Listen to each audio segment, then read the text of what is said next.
حدیث نمبر 6190۔ حضرت سلمان نے کہا، اگر تم سے ممکن ہو تو سب سے پہلے بازار میں نہ جاؤں اور نہ سب کے بعد وہاں سے نکلو، کیونکہ بازار شیطان کا مارکہ ہے اور وہاں اسی کا جھنڈا نصب ہوتا ہے۔ فرماتے ہیں مجھے خبر دی گئی کہ حضرت جبرائیل علیہ السلام حضور علیہ السلام کی خدمت میں حاضر ہوئے اور آپ کے پاس حضرت ام سلمہ رضی اللہ عنہا تھی۔ فرماتے ہیں حضور علیہ السلام حضرت جبرائیل علیہ السلام سے باتیں کرتے رہے، پھر کھڑے ہو گئے۔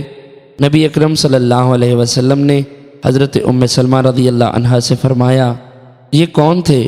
حضرت ام سلمہ رضی اللہ عنہا نے عرض کیا، یہ حضرت واہیہ تھے۔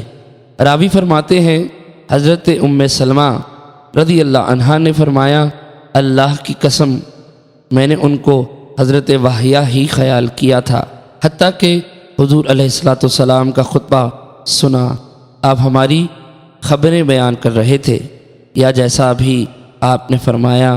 راوی کہتے ہیں میں نے ابو سلمان سے پوچھا، آپ نے یہ کس سے سنا؟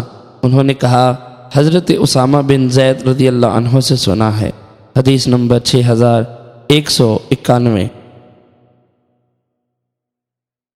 6191۔ ام المومنین حضرت عائشہ رضی اللہ عنہ بیان کرتی ہیں کہ رسول اکرم صلی اللہ علیہ وسلم نے فرمایا، تم میں سے سب سے پہلے مجھ سے وہ لاحق ہوگی جس کے ہاتھ سب سے زیادہ لمبے ہیں۔